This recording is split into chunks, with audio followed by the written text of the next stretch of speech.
video game industry is a cruel mistress sometimes. So often do we see promising projects shut down for no reason or developers punished for losing out on an arbitrary Metacritic score by 1 point. And then there's the once healthy franchises that are left to wither and die, the sheer number of which could fill an entire New Mexico desert.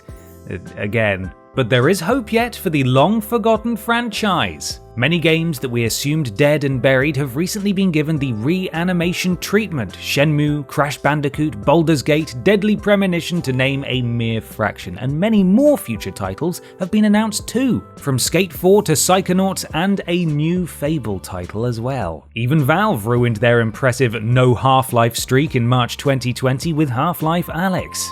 Sadly, it's not quite enough. If there's ever a time to call attention to the hundreds of suffering game titles still stuck in the unemployment queues, it's now. Many of these game characters can't even afford to feed their families. Oh, won't somebody please think of the children? The children who grew up with these games and are now older and very open to the idea of Kickstarter and crowdfunded nostalgia projects, please? Anyone? I'm Ben from TripleJump, and here are 10 video game franchises killed before their time. Number 10. Dead Space.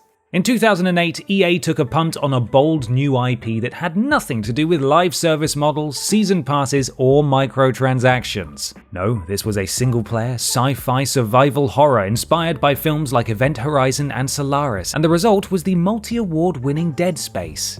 This groundbreaking title from Visceral Games had everything a great horror title needs. Sinister atmosphere, impeccably ominous sound design, masterful pacing, and horrific necromorph creatures with nasty limbs that you can shoot off with your mining laser, which you'll be using most of the time because ammo for the other weapons is so damn hard to find. Dead Space 2 built on this winning formula in every way, but sadly when the time came for the third outing, Electronic Arts went full Electronic Arts. They forced Visceral Games to shift focus to a more standard third-person action shooter, losing the frightening edge of its forebears and including an online co-op mode and, of course, microtransactions. Below target sales is the death knell for any sequel, and despite the horror genre advancing in leaps and bounds in the last decade, Visceral Games shut down in 2017, making prospects of a sequel depressingly low indeed. Number 9. Resistance. It says here, arguably, but I'm just going to change it. Definitely the best launch title on the PS3, Resistance Fall of Man, released in 2006, blending two popular takes on first-person shooters, Aliens and World War II. Okay, technically it's 1951, but it's an alternative version of 1951 where the Second World War didn't happen, and instead an invading alien force called the Chimera have swept through all of Eastern Europe before encroaching on the good old kingdom of United Britain. So, kind of similar, right? But this time, you could fight in Blighty. Look, it's Manchester Cathedral! Wow! Hope that doesn't upset any religious groups. Oh dear. The first title was so much more than the sum of its parts, weaving an interesting narrative of survival against a technologically superior foe with some solid gunplay, interesting weapon variety, and impressive visuals that showed off Sony's latest hardware capabilities in style. The second installment left some fans disgruntled with certain changes to the campaign and co-op modes, and 2011's Resistance 3 took things in a new direction entirely, ditching the war effort in favour of a post-apocalyptic, almost horror-like setting. Despite all three mainline titles reviewing very well, the less said about Burning Skies the better, this once proud flagship of the PS3 era hasn't seen the light of day since 2012 and not a single PS4 appearance. Number 8. FZero.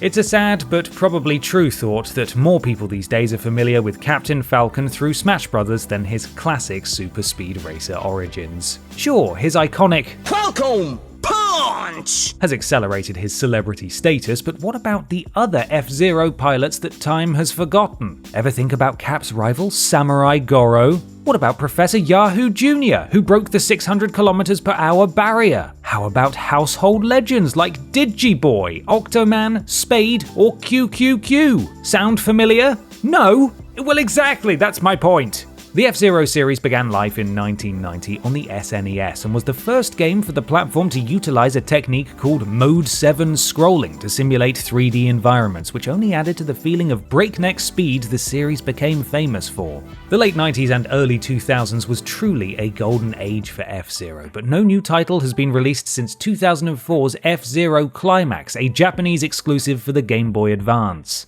It's an absurdly long absence, yet in 2012, Nintendo legend Shigeru Miyamoto showed surprise at its continued popularity, stating he'd thought people had grown weary of it due to a lack of evolution in the series. 8 years later, and still nothing. Come on, Miyamoto-san. We demand Octoman. Come on, guys. We demand Octoman. Number 7. Splinter Cell. The likes of Thief, Metal Gear Solid, and Hitman really helped establish the art of sneaking around in the early 2000s, and even if it wasn't a stealth game as such, you can bet your night vision goggles on a game having stealth mechanics at the time. Speaking of funny goggles, there was one sneaky individual whose headgear was the envy of all shadow-hugging crouch walkers, Sam Fisher, the protagonist of Tom Clancy's Splinter Cell. First emerging from the darkness in 2002, Splinter Cell helped solidify what a stealth title actually meant. Strong emphasis on light and dark, differing paths of traversal, and eliminating enemies with subtlety. The series spanned 7 titles from 2002 up until 2013's Blacklist, which was a pretty enjoyable game that reviewed well, so why the absence? Maybe it was fans' weariness from the gradual shift from stealth to action, first noticeable in 2010's Conviction, which substituted older games' staples with the not-so-stealthy mark and execute system. Perhaps it was simply a product of its time, but with Mr. Fisher joining Rainbow Six Siege and still being arguably the most recognizable character in the upcoming mobile title Tom Clancy's Elite Squad, we wouldn't discount Splinter Cell just yet. It's probably watching us from the rafters right now. Number 6. Silent Hill. Speaking of genre-defining, Silent Hill was instrumental in shaping the horror scene.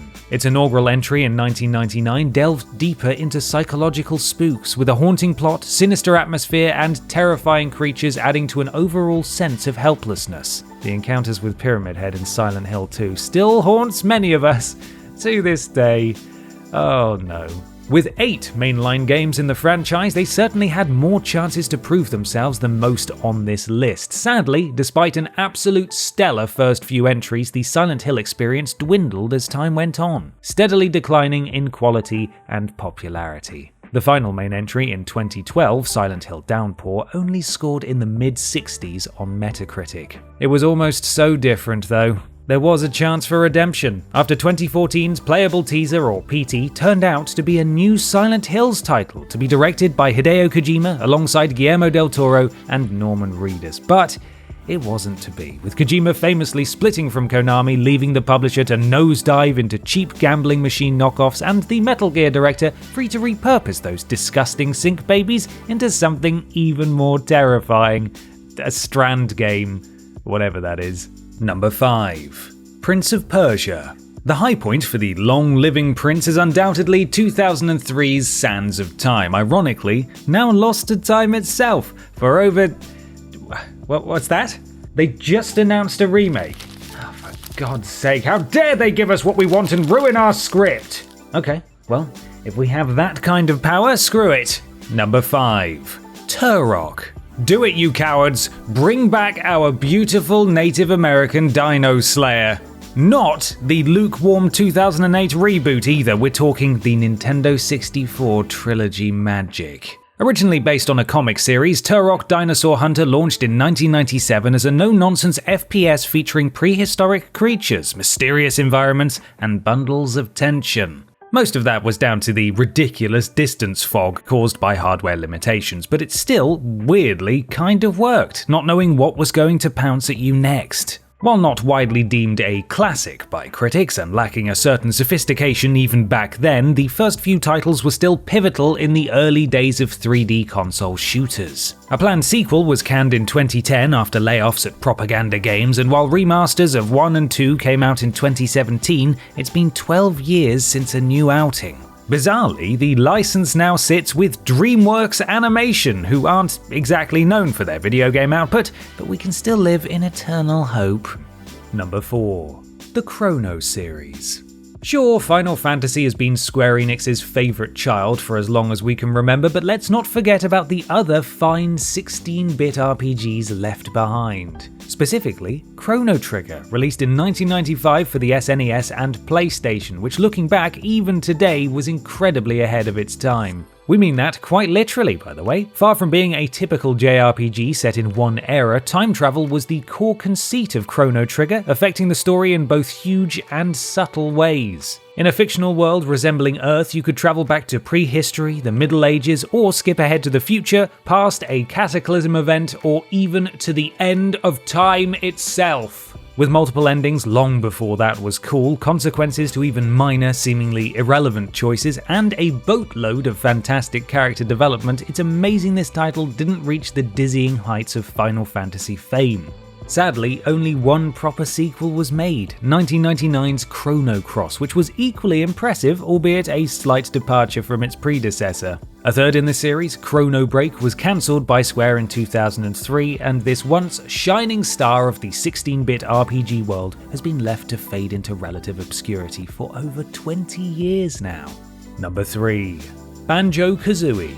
In fairness, we could have included any number of classic platformers in this list, from Earthworm Jim to Jak and Daxter to Tomeby. Many casualties were left behind as the art of the platformer fell out of fashion. But it's the jolly, often irreverent charm of that goofy bear and wisecracking bird that we miss most of all. The dynamic duo's 1998 debut was the poster boy for trinket-collecting platformers, with an energetic soundtrack, wacky characters, and some delightful back-and-forth dialogue.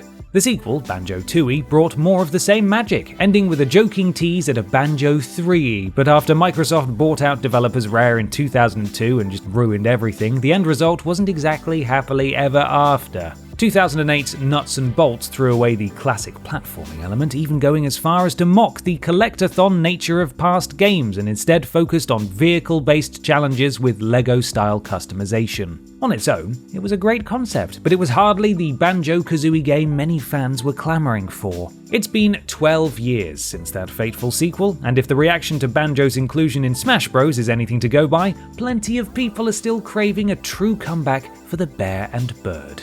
Number 2. TimeSplitters.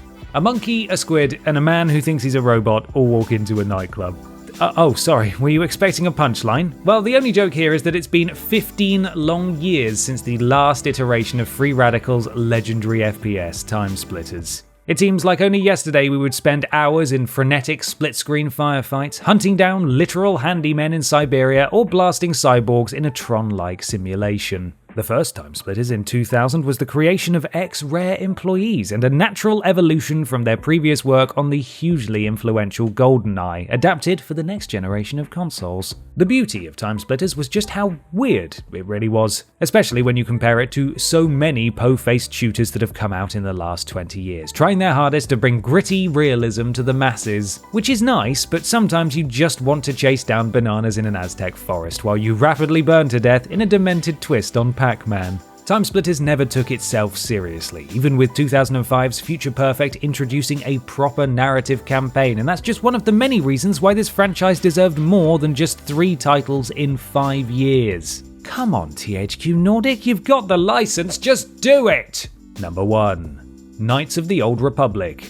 KOTOR. Frequently cited as the best Star Wars game, the best BioWare game, even one of the best RPGs of all time. That's assuming we're discounting Yoda stories, of course. Instead of mimicking the core films like many other licensed titles, 2003's Knights of the Old Republic set the story 4,000 years in the past, shortly after the Mandalorian Wars when the Old Republic was still going strong. The story and writing was simply sublime, regardless of your level of fandom, and progression through the game as your character regained his memories and developed his Force powers was the ultimate Jedi roleplay. The sequel came out just 1 year later, put together by Obsidian Entertainment, who at that point were masters of the quick follow-up, although much like Fallout New Vegas, KOTOR 2 was plagued by bugs on release, which hampered the otherwise excellent experience. Despite plenty of early work being put into a third game, it was cancelled in 2004, and so the only legacy we have is the 2011 MMO The Old Republic, which was a great attempt at meshing a meaningful narrative